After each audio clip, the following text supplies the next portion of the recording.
أهلا وسهلا بكم في قناتكم أومار سبور. هذه القناة المختصة في آخر أخبار المحترفين المغاربة وآخر أخبار المنتخب المغربي والكرة المغربية. فلهذا فضلا وليس أمرا لا تبخلون بالاشتراك في القناة وتفعيل الجرس ليصلكم كل جديد. تحدث لاعب المنتخب الوطني المغربي إسماعيل السيباري عن مواجهة المنتخب البحريني الودية، مؤكدا بأن الزميل أشرف حكيمي كان يستحق التواجد في الرتبة أفضل من الرتبة السادسة على صعيد أحسن لاعبين في العالم. وقال السيباري: استعددنا بشكل جيد والمونديال لن يشهد فقط حضور منتخبات إفريقيا، لهذا من الجيد مواجهة البحرين كذلك. وقال بخصوص أشرف حكيمي كان يستحق أفضل من الرتبة السادسة، وأرى أنه يستحق أن يكون ضمن الأربعة الأوائل، لكن للأسف رغم ذلك نحن جد فخورين به، وهذا يمنحنا رغبة في تكرار ما قام به المتألق أشرف حكيمي. أكدت وسائل الإعلام كوريا الجنوبية أن الجمهور المحلي سيستيقظ في وقت باكر من أجل متابعة المباراة التي ستجمع منتخب بلادهم بالمنتخب المغربي برسم ثمن نهائي كأس العالم لأقل من 20 سنة. وأكدت الصحافة الكورية بالتحديد موقع دوم أن المواجهة أمام المغرب، والتي وصفته بالقوة الإفريقية الكروية، تحظى بمتابعة كبيرة من أنصار سمشون الذين يترقبون هذا الامتحان الصعب. وقالت الصحيفة الكورية أن المنتخب المغربي استطاع أن يتصدر مجموعة الموت التي كان فيها المنتخب البرازيلي والمنتخب الإسباني وتفوق عليهما قبل أن ينهزم أمام المكسيك. وقالت بأن المنتخب أطاح بمنتخبين كان من المرشحين أن يفوز بهذه التظاهرة، فعلى المنتخب الكوري أن يكون حذرا متيقظا، لأنه سيواجه منتخب من المنتخبات المرشحة للفوز بكأس العالم، لأن على حسب قولها فالمنتخب المغربي يتوفر على عناصر قوية وخطيرة وقادرة على خلق أنصاف الفرص أن تسجل أهداف، لهذا كل الحذر من المنتخب المغربي. وأكد لاعب المنتخب المغربي الأقل من 20 سنة على صعوبة مواجهة المنتخب الكوري ضمن منافسة دور الثمانية كأس العالم للشباب التي تقام في تشيلي. وقال محمد كبداني في تصريح للموقع الجامعي الملكي للمغرب لكرة القدم: المباراة ضد كوريا ستكون صعبة، وأتمنى أن نكون عند حسن ظن الجماهير المغربية ونكون في أتم الجاهزية يوم الخميس، وهدفنا الوصول إلى أبعد نقطة في كأس العالم إن شاء الله. وأكد الحارس إبراهيم غوميز: سنحضر المباراة كما حضر للمباريات السابقة من خلال العمل التكتيكي. الطاقم التقني يقوم بعمل رائع، وهم يبذلون كل ما في وسعهم لتهيئتنا في أفضل الظروف قبل المباراة. سنبذل قصارى جهدنا لنكون في وضع جيد، الجميع بخير، نشعر بحالة جيدة ونتدرب بشكل جيد، ونحاول أن نكون في أفضل جاهزية ممكنة لمباراة كوريا. الهدف هو الفوز بكأس العالم إن شاء الله، لكننا سنتعامل مع البطولة مباراة بمباراة من أجل التحضير بأفضل شيء ممكن، ولما لا الفوز على المنتخب الكوري.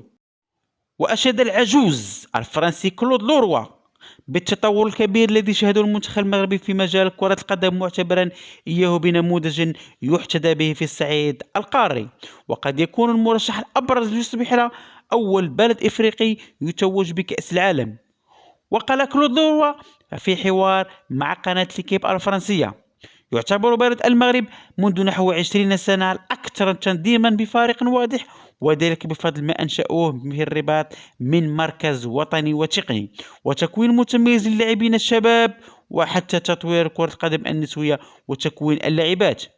لقد استضاف المغرب منذ سنوات طويلة أغلب المنتخبات الإفريقية سواء في المباراة الرسمية أو الودية أو خلال فترات التحضير، لا ضرر لعدم توفر العديد من الدول الإفريقية على نفس الإمكانيات والبنية التحتية. وقال كلود لوروا: اعتاد لاعبو المغرب في الفئات السنية تحت 16 و 18 و 20 سنة مواجهة أقوى المنتخبات العالمية منذ صغرهم، ما ساهم في تطورهم بشكل مستمر وملحوظ. ومقارنة بجميع المنتخبات الإفريقية الواقعة جنوب الصحراء، يتفوق المغرب بشكل كبير من الناحية التنظيمية، كما أنه بات يستقطب عددا متزايدا من اللاعبين مزدوجي الجنسية من مختلف الدول، نظرا لما أصبح يمثله من جهة جذابة وطموحة. واختتم القول: قد يمكن يكون المنتخب المغربي أول فريق إفريقي يتوج بكأس العالم، وأعتقد أنه في وقت سابق كانت كندا تملك الإمكانات لتصبح بطلة عالمية لو استمر على نفس المسار. خرج وزير الشباب والرياضة المصري أشرف صبحي بتصريحات رسمية عبر قناة أون سبور يؤكد بأن الأجواء في المغرب رائعة وهادئة. الوزير المصري في تصريحات قال: المنتخب المصري في أمان والدنيا كويسة أوي، ما فيش أي حاجة خالص، عكس ما يروج في بعض الإعلام. تصريح وزير الشباب والرياضة المصري جاء ليرد على ما يتم الترويج له عبر بعض الوسائل الإعلام الخارجية خاصة القادمة من الجزائر.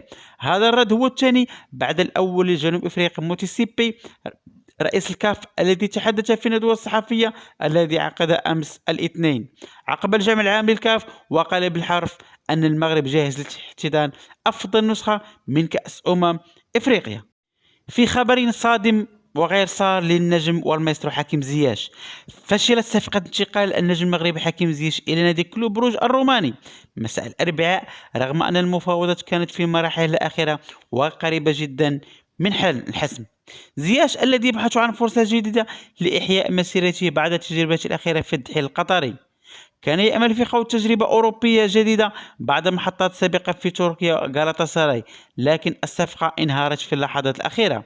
مالك نادي كلوب يوان فارغا أوضح بأن التصريحات الصحفية أن سبب فشل الصفقة يعود إلى مطالب زياش المالية المرتفعة، إضافة إلى القلق بشكل حالته البدني، وأشار إلى أن هناك مشكلة في ركبته اليسرى قائلا: زياش لاعب استثنائي لكننا لا نريد المخاطرة، لن أضع هذا المبلغ الكبير على لاعب يعاني من مشاكل صحية.